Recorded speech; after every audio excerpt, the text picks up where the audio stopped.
Dios le bendiga, amados hermanos. Hoy en tiempo de oración tenemos una meditación especial en relación al llamado que Jesús hizo a estos pescadores, registrado en el libro de Mateo. Estamos leyendo ya esto varias veces, Mateo capítulo 4, versos 17 al 22. Una meditación breve de unos 10 minutos en relación a este mensaje más sencillo o práctico de leer o escuchar. Leemos los primeros versículos, verso 17 de Mateo 4. Dice la palabra del Señor. Desde entonces comenzó Jesús a predicar y a decir: arrepentíos, porque el reino de los cielos se ha acercado. Andando Jesús junto al mar de Galilea, vio dos hermanos, Simón llamado Pedro, y a Andrés su hermano, que echaban las redes en el mar, porque eran pescadores, y les dijo: venid en pos de mí, y os haré pescadores de hombres. El Señor Jesús ya había antes conocido a estos hombres, porque eran discípulos de Juan el Bautista. Juan les presentó a Jesús. Cuando Jesús les llamó, ellos ya le conocían. No van a aceptar un llamado así de la nada de un hombre que no saben quién es. Recuerden que solo por el Espíritu las personas pueden saber que Jesús es el Hijo de Dios. Estos hombres no tenían un espíritu fuerte, hasta recién estaban comenzando su vida cristiana. No se podían haber dado cuenta que era Jesús quien les llamaba. Ya le conocían de antes, ya le habían visto, ya sabían que Jesús era el que Juan había dicho que sería más fuerte, más grande que él. Jesús mismo había recibido el bautismo, pero también Juan había dicho: síganle a él antes que a mí. Entonces sus discípulos dicen, ¿no?, dejaron a Juan el Bautista por seguir a Jesús. Y es en este contexto, ya unos días después, tal vez un mes, unos días después, Jesús ya tal vez conversó con ellos, algo les dijo, les predicó un poco. Ellos siguen trabajando, solo eran discípulos tal vez en unos días que iban a donde Juan, nuevamente trabajaban. Pero de repente Jesús, algo hacen ellos, algo nuevo. No se esperaban que Jesús, ese hombre que Juan dice que es grande, que es el Salvador, les vaya a llamar a ellos. De tantos discípulos que había de Juan en general, cuantos creyentes que había en aquel lugar, ¿por qué les llama a ellos? Sienten algo, una gratitud. Ellos querían seguir, es más, seguían a Juan el Bautista. Tal vez no estaban todo el tiempo a su lado, pero más o menos le seguían. Eran sus discípulos. Ahora eran discípulos de Jesús. No todos obviamente sus apóstoles fueron discípulos de Juan, pero en realidad estos primeros sí. Marcos, o Andrés, Marcos y su hermano, Juan. Leemos entonces que Jesús está en el mar de Galilea y encuentra, dice, a Simón, o sea, Pedro, y su hermano Andrés. Estos también o Andrés era discípulo de Juan. De alguna manera le habló a Pedro. Pescaban, y estando en eso, les llama. Jesús dice: vengan. Yo les voy a más bien enseñar a ustedes a pescar hombres, es decir, a ganar hombres para Cristo, siendo ellos pescados primeramente por Jesús. Ellos saben qué es ser discípulo. Entienden que es una tarea de 2-3 años, donde van a dejar a su familia, normalmente un año a veces. Van a dejar a su familia para seguir a Jesús por su camino en donde vaya. Se entiende que Jesús les va a proveer los gastos, por eso está llamando. Van a aprender más de él, van a entender un poco. Y es más, hasta puede ser que van a recibir algo de Jesús cuando él obtenga algo. Como sus seguidores principales van a recibir parte de dinero, parte de poder si ganan un día algo. Entonces están felices, ven algo grande, pero porque tenían fe. No cualquier hombre siguió a Jesús, ni tampoco aceptó. Aceptaron porque sabían qué les esperaba. Sabían que serían hechos apóstoles, que serían hechos hombres grandes, que sus nombres quedarían como las columnas de la iglesia, o las piedras, siendo la roca principal del Señor Jesús. Ellos entendían lo que les esperaba. Eso les hizo reaccionar inmediatamente cuando Jesús les llama. Eso era más valioso que su pequeña vida profesional o pescadora o en general empresarial que les esperaba en esta tierra, por más buena o grande que sea. Si un hombre no ve eso, es difícil que siga a Cristo. No es que estos hombres están en un acto de locura, que simplemente no son racionales y por eso siguen a Jesús, o porque son sentimentales. No, algunos son hombres reales que entienden lo que van a hacer. Yo recuerdo de niño también, uno siempre ha leído los evangelios sin analizar en sí la realidad de cómo es que Jesús podía hacer esto, ¿no? Cómo es que él llevaba gente, de dónde sacaba el dinero, dónde dormían, ¿no? Cómo es que le seguían. ¿Por qué ahora yo, acaso, puedo hacer eso? O tú le puedes decir a alguien: sígueme. O acaso tú puedes hacer lo que el Señor Jesús hacía de... No podrías, no tienes dinero. No es que en esos tiempos era distinto, era igual. Había muchas capacidades que el Señor Jesús había desarrollado. No crean que cualquiera era un maestro, o sea, tienes que tener cierta economía o fama para que te den ofrendas, objetos, bienes, para que puedas tener esa labor de supuestamente dedicarte solamente a, a ir y dar mensajes de pueblo en pueblo. O viceversa, ser un hombre muy pobre, pero que te haces famoso y te dan de comer de alguna manera, si no es en una casa, en otra. Pedro y Andrés, su hermano, los dos primeros, llamados, bueno, los hijos del trueno, hombres que eran muy, a veces, se enojaban rápido, discutían, pero luego Dios cambió sus vidas. Trabajadores, Dios llama a trabajadores, no piense que Dios llama al que no hace nada. Luego tenemos, verso 22, 21 dice, pasando de allí vio a otros dos hermanos, Jacob, hijo de Zebedeo, y a Juan, su hermano, en la barca con Zebedeo, su padre, que remendaban sus redes y los llamó. Y ellos dejando al instante la barca y a su padre le siguieron. También estos hombres eran discípulos de Juan el Bautista, o menos Juan, y conocían de Jesús. Estaba con su hermano Jacobo, no el Jacobo hermano del Señor Jesús, sino Jacobo el hermano de Juan. Estaban trabajando con su padre, tal vez eran jóvenes. Juan, un decía, tenía 20 años, 18 años. Obviamente su padre tendría unos 40, 42, estaba ahí. Su hermano Jacobo, tal vez algo mayor que él, tal vez unos 12 años mayor, tal vez no tanto más, pero tal vez sí, porque él dirigió la iglesia, bueno, él no dirigió la iglesia, pero en parte él tuvo cierta autoridad, tal vez no era tan joven, tal vez tendría 30, y su padre tendría tal vez 50. Estos hombres también siguen inmediatamente al Señor Jesús. Pero a diferencia de Pedro, ellos no estaban pescando, ellos estaban remendando sus redes. Es decir, ya habían pescado antes y estaban reparando sus redes porque constantemente se rompen. Se rompen siempre unas hilachas, una parte, y si no lo reparas nunca, a un año, unos meses, ya está tan rota que se destruye. Entonces, normalmente se acostumbra a revisar cada cierto tiempo y recoser la parte que está destruida. Ellos estaban haciendo eso en la barca con su padre. Es decir, eran aún dependientes económicamente de su padre, o de alguna manera, pues, era una relación familiar la que había allí.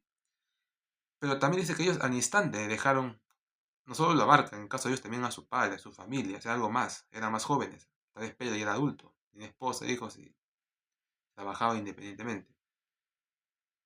Pero estos hombres le siguieron. Hay que tener cuidado, no hay que exagerar, porque es bueno cuando uno descubre cómo es la realidad, para que también uno entienda cómo es. Estos hombres dejaron en ese instante a su padre y su trabajo en ese instante para seguir a Jesús por un año, normalmente es por un año. Cada año ellos volvían a sus casas, porque el Señor Jesús volvía a pasar por todos los pueblos cada año. Es así que vemos que estaban al norte, en el sur, en el norte, en el sur nuevamente. Los discípulos visitaban a su familia cada cierto tiempo, por eso Jesús pasaba por muchos pueblos para que sus discípulos pudieran visitar a su familia, al menos una vez al año. Llevarle cosas, también dejarle objetos. Eso no dice la Biblia, pero es lógico, ¿no? Si dice Jesús dice que fue a la casa de Pedro a ver a su suegra, es porque visitó a Pedro, visitó su casa, y fueron varias veces que pasó por ahí, porque eso estaba en una ciudad en la cual Jesús fue muchas veces en la Biblia. Entonces entendemos esto. Ellos no dejaron a su familia para siempre, lo dejaron por un año, por un tiempo. Recordemos que Pedro mismo usó su barca para que el Señor Jesús allí predicase, muchas veces. La barca de Pedro estaba en ese mar. Cuando Jesús necesitaba predicar a una multitud, Pedro prestaba su barca, no la había destruido, no la había vendido, no la había quemado. Ponía a disposición de la obra sus bienes. Tal vez antes era para pescar, ahora para que Jesús predique encima de la barca. Pero estaba allí. Eso no hay que confundir. Zebedeo seguía esta vez trabajando. Y cuando Jesús también se fue, estos hombres volvieron a sus trabajos de pescadores. Porque tenían todo listo, sabían cómo hacerlo, así podían vivir. Tal vez en el anonimato y además tener un trabajo, algo estable. Dios no les llama a dejar para siempre. Eso no es así. Recuerden que Dios dice que uno no puede dejar a su familia, no puede abandonar a su familia. Una cosa es dejarlo un tiempo, pero hay que proveer. Todos los mandamientos de Dios se juntan. Dios nos pide que le sigamos. Hay grados de consagración, hay grados de seguimiento, según el plan de Dios con la vida de un hombre. Más o menos. Pero en general, tratemos y sigamos estos ejemplos bíblicos, pero tampoco no confundamos lo que no es bíblico, lo que suponemos. Estos hombres siguieron a Cristo, lo dejaron todo por ese tiempo. Luego lo retomaban constantemente. Pero ya cuando el Señor Jesús se fue, ellos vuelven definitivamente a su trabajo. Pero el Señor Jesús les vuelve a llamar. Y es ahí donde ellos ya no vuelven a su trabajo más, sino se concentran en la expansión de la iglesia. Recién en esa época ya esos hombres se dedican de lleno, pero porque había una iglesia grande que podía dar, que daba ofrendas, o sea, los ricos daban ofrendas, que podía sustentar a esos apóstoles y tal vez sus familias, con ofrendas. Ellos podían vivir en una casa, juntos tal vez, y predicar.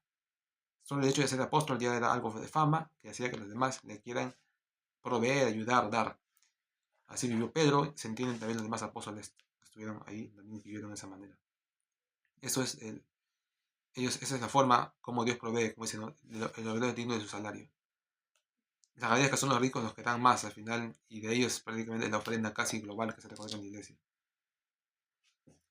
Así es, en realidad a veces nunca dicen eso, cuando hacen obviamente el conteo de ofrenda, ¿no? Al final es casi uno que da, unos cuantos dan más de la mitad de todo lo que se da. Pero igual todos tienen que ofrendar, porque aún así es la rectitud del Señor. Nosotros estamos hablando esta semana, pedimos, dice la orden o indicación, oramos, dice, para que el Señor nos llame o nos fortalezca en este llamado. Uno, dice, a obedecer para que podamos ser pescadores, como también lo fueron estos hombres, pescadores de hombres. Y llamar al arrepentimiento, como el Señor Jesús lo hizo, eso fue lo que Él quiso hacer. Arrepiéntanse, dice, de sus pecados. También nosotros animemos a los demás a dejar el pecado. Esto es distinto, pero tiene más lógica. Esto es otro tema ya. Predicar el arrepentimiento. Ya, pero como está en la petición, lo voy a añadir unos 5 minutos más. Cuando uno predica, normalmente uno se centra en predicar a Jesucristo como Señor y Salvador, a aceptarlo, que murió, que creer. También ya, pero al final ya se comienza a explicar que hay que dejar el pecado, ¿no? Que hay que dejar la vida antigua y que Dios nos manda algo distinto.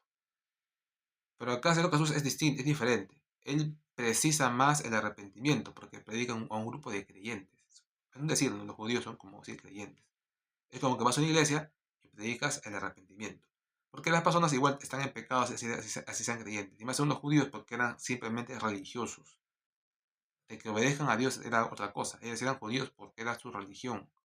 Como los que son católicos o los que son de muchas religiones solamente porque nacieron en un país. No es que obedecieran a Dios. Eran simplemente de religión. Por haber nacido en Israel, en Judá, eran judíos. Pero no vivían conforme a Dios. El Señor Jesús después les predicó el arrepentimiento, no la salvación, no, ni siquiera se predicó a sí mismo, que era recibir a Cristo.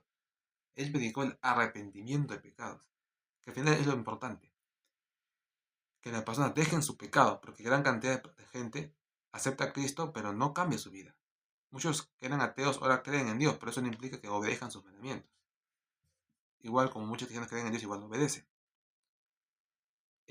Este cambio es muy vital, el apóstol Pablo luchó mucho con eso. Los griegos que creían obviamente en ídolos, se convertían al cristianismo, pero no hacía que dejasen sus costumbres, sus creencias. Seguían creyendo que no había resurrección. Muchos de ellos querían hacerse judíos, porque pensaban que judío al final era casi lo mismo que ser cristiano. Estaban con la circuncisión, con las comidas que no deberían de comer. Muchos de ellos aún se comportaban como hombres gentiles que tenían dinero, que discriminaban a los demás, que por su parte se juntaban solo entre ellos. Tenemos problemas de personas que no han conocido a Cristo, solamente son religiosos. Los griegos muchos fueron así. De creer en muchos dioses pasaban a creer en un dios. Pero igual su mente, a que se hayan arrepentido es diferente. Que hayan dejado de pecado es otra cosa. Es como un judío cuando se convierte a cristiano o judío mesiánico. Eso no hace que cambie su vida personal. Simplemente cambia su mente. De no creer a creer. Pero igual siguen pecado, igual siguen faltas. Ese es el detalle. Eso es lo que realmente no se conoce, pero la Biblia dice tanto, Pablo tantas veces menciona en sus cartas que hay pecado aquí, que hay pecado allá, que ustedes se apartan. Esa es la realidad. Así eran los griegos, ese es el mundo. Qué difícil es que haya arrepentimiento auténtico. Casi no hay. Por eso es que es importante predicar más el arrepentimiento que la salvación a través de Jesús como lo más, como en porcentaje más grande. El Señor Jesús obviamente no pudo predicar la salvación a través de él porque él no había muerto, pero sí predicó el arrepentimiento. El arrepentimiento se predicó antes de la venida de la muerte del Señor Jesús. Es algo genérico que se puede predicar en el Antiguo Testamento como en el Nuevo. Es algo que te exige cambiar de vida, no te dice que creas en Jesús o dejes de ser ateo. Está diciendo que te arrepientas de tus pecados. Eso no es religión. La religión nunca te va a decir eso. Eso sí golpea al ser humano. Eso sí le hace sentir que está mal. Eso sí lo mueve. Le hace entender que aunque esté cristiano está en pecado. Eso es el mensaje que el Señor Jesús predicó. Porque iba a judíos, obviamente. Eso es lo que vemos en los primeros versículos de Mateo capítulo 4. Y Juan también predicó mucho esto para que cuando el Señor Jesús viniese, las personas ya supieran, tenían una idea del arrepentimiento. Pero cuando él iba y nadie escuchaba, nadie sabía de eso, era difícil que le oigan. Por eso el Señor Jesús que envió esos 70 para que, dice, ¿no?, a los pueblos donde él iba a ir, vayan. Y así, cuando él llega a predicar, ya haya gente que conoce algo de Jesús o que entiende algo de la doctrina. Ese es el mensaje del día de hoy. Esperamos que así nos fortalezcamos y sirvamos a Dios y aceptemos esa misión que nos da de ser pescadores, de servirle y predicar su palabra de una forma u otra. También vamos a orar hoy día por las peticiones que tenemos ya y así, bueno, estamos concluyendo este servicio de oración. La gracias para Dios, Dios les bendiga, amados hermanos. Cristo vive y siga usted también yendo hoy en la iglesia, al templo, a orar y a alabar al Señor. Gloria al Señor. Amén.